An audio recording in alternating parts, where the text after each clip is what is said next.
Sí, Senado. quiero preguntarte, ya que estamos en estas cuestiones históricas, pues sabes que hasta por casualidad pasó esto, ¿no? Porque se sabía de esta mesa, pero estuve en las últimas noches en YouTube, porque me gusta mucho ver cosas en YouTube, repasando el levantamiento cara pintada. ¿Me contás cómo lo viviste, hermano? ¿Dónde te enteras del levantamiento? ¿Y cómo fue? Contanos esa minucia de la historia, porque esto queda como archivo, ¿viste? ¿Qué recordás? Bueno, había una situación de fondo que todos conocemos que manejaba muy bien el propio Alfonsín, que intentaba establecer una segmentación, no una división, sino una segmentación entre la oficialidad de las Fuerzas Armadas que acompañaba el proceso democrático aún con críticas y aquellos que eran irreductibles. Por lo tanto, la política inteligente era establecer una línea divisoria entre los más ultras y los que tenían algunas reivindicaciones, porque el argumento del levantamiento fue: hay una campaña de desprestigio contra la Te fuerza hago una pregunta, armada. ¿se la esperaban ustedes o los toma de sorpresa? No, algo se esperaba porque eso ya se había producido. A ver, había una política que era hacer justicia en el marco de la ley y por lo tanto eran llamados los oficiales que habían producido violaciones a los derechos humanos. Y había una rebelión porque se acuartelaban y por lo tanto eran protegidos por sus camaradas y por lo tanto no cumplían con lo que marcaba ¿Qué la te ley. decían cuando Entonces, hablaste? eso eran síntomas Cuando muy hablaste, graves. cuando empecé, ¿dónde te toma? A ver, ¿cómo fue? Bueno, a mí me toma obviamente en la Cámara de Diputados, donde Alfonsín hace un discurso épico. Épico. Épico. Escuchá. Épico. Épico. Repasen ese discurso porque es muy superior a los otros. El discurso de la Cámara. De la Cámara, sí. Cuando hace ante la Asamblea Legislativa. Sí. Y hace una convocatoria a la movilización. Y todos nosotros se nos asignó un rol.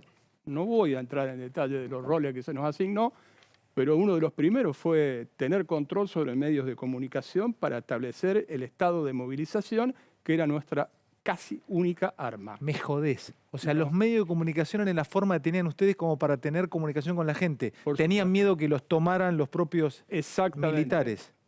Y por lo tanto eso mantenía la movilización, que era el valor agregado para una pulseada que se prolongó mucho tiempo, porque todavía lo estamos esperando al ICE que llegue, que era el comandante del segundo cuerpo de ejército, al no cual se le llegaba había nunca. ordenado venir a reprimir desde Rosario. No llegaba nunca, ¿Por qué no llegaba? porque no quería.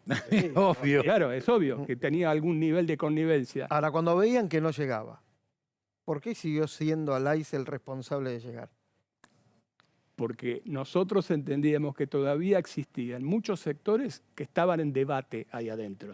De Y el ellos. tiempo de ellos. pasaba, de Sí, ellos. sí. Y el tiempo pasaba y corría en favor nuestro, porque los que estaban acuartelados en Campo de Mayo iban quedando aislados. ¿Me contás quién Y la decide? movilización ¿Quién popular- decide? A ver, ¿cómo fue el momento de decisión de Alfonsín de ir a hablar? No, eso no lo consultó con nadie. Dale.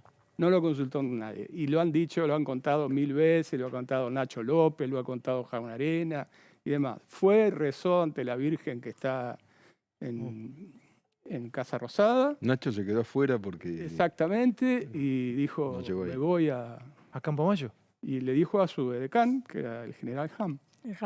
Le dijo, que lo me voy. acompañaron. Vamos. Y Crespo lo llevó. ¿Y quiénes fueron? ¿Él? El ¿Y quién más? comandante Crespo. Crespo, Su que era de la edecán, Fuerza Aérea. que era el general Ham, Julio Ham. que lo ha contado Julio Ham, que lo ha contado muchísimas veces, y que no sabían con qué se iban a encontrar. Ahora, creo que fue Barreiro el que le dice, esto no es un golpe. Sí, bueno, después... ¿Le creyó Alfonsín? Mirá, ahí ya era un tema donde estaba todo jugado, pero el respaldo de la movilización popular en las puertas de Campo de Mayo y nosotros en las puertas de Campo de Mayo conteniendo, porque había gente que quería entrar. ¿A Campo Mayo? Campo- Sí. por Vos decís, supuesto. ¿y dónde te agarró Y Javier por vos? una ¿Te agarró en la plaza? movilización Vos, espontánea. bueno, laburabas como periodista. No, en el 87 no laburaba como periodista. Estaba en la universidad, estaba en La Plata, Ujú. estudiando periodismo. No, Bueno, todavía Pero, no. perdóname, acá quiero agregarte algo en la misma línea, Freddy. También ahí se dio un fenómeno equivalente, salvando las distancias, del 2002, del gobierno de coalición, porque yo recuerdo que me encerré en la Casa Rosada. Yo era el vicepresidente de la Comisión de Defensa. El presidente era Vittorio Viciotti, Viciotti, Sí. de Lobería. de Osvaldo, Lobería, sí. efectivamente. Yo me encierro porque nuestro bloque, el bloque del peronismo renovador, decide jugarse en defensa de las instituciones. Sí. Y me duermo incluso en la subsecretaría general con Carlos Becerra, que era el subsecretario general de la presidencia. Y no nos olvidemos que cuando Alfonsín vuelve de Campo de Mayo, está aquella vieja foto famosa, está Alfonsín, está Cafiero, Cafiero, está exacto. Manzano, Sí, lo que yo es decir, estaba La todo el peronismo la marcha renovador. que hicimos de apoyo, donde íbamos con Gullo, con todo, fue un compromiso real Del de un- peronismo. de un Absolutamente. pedazo, de no todo, aclaremos. De la renovación De la peronista. renovación. Claro. Ahora, después te quedó, aclaro, perdón, quedó te en agrego perdóname, el discurso final de Alfonsín, cuando dice felices La casa Pascuas, está en orden. la casa está en orden, quedó cierto cuestionamiento volando en el aire a ese discurso. ¿Por qué, Carlitos?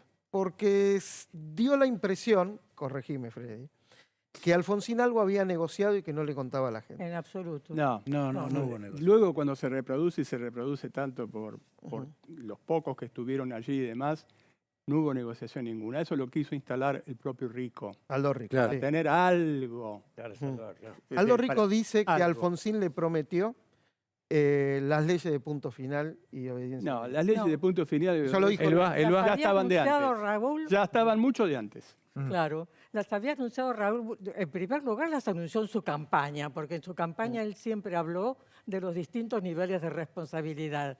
Pero a su vez, antes de este episodio, 2 o 3 días antes, en un pueblito de Santa Fe, creo que fue, Sí.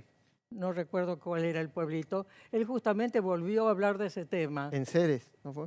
¿Eh? En Ceres, ¿no fue? Norte de Santa Fe. No No, me pero, acuerdo qué. un Chicos, dato- tengo que un vender. dato Dale, central. cerrame que tengo que vender. Era un tema La que- respuesta, perdón, Elba, la respuesta que se le dio fue institucional. Porque no se olviden que Alfonsín convoca, después del intento de Semana Santa, una serie de reuniones con la oposición para consensuar determinadas leyes. Una de las leyes que consensuamos, creo que fue la única que aprobamos, fue la Ley de Defensa Nacional, que fue central en términos de terminar con lo que en aquel momento se llamaba la doctrina de la seguridad nacional. Y la acordamos con Viciotti, con Horacio Jaunarena. Yo estaba del lado del peronismo renovador y fue una ley que sacamos prácticamente por, bueno, no por unanimidad, pero sí que... Ahora, me queda, me limpio queda limpia una cosa mientras vendo y seguimos después del corte. ¿Viste el nivel de diálogo que tienen? Suenan como músicos clásicos. Nosotros estamos escuchando... Refleja el diálogo del abrazo Perón Valverde. Claro. Se hace, pero ustedes cuatro, perdón que se los diga, suena otra música, tiene otra musicalidad el diálogo, viene mucha política acá. En serio, le digo, ustedes ni se dan cuenta de esto, pero suena otra música, es clásico como suena en serio, suenan afinados, se respetan, tienen cierta admiración cuando se miran uno al otro.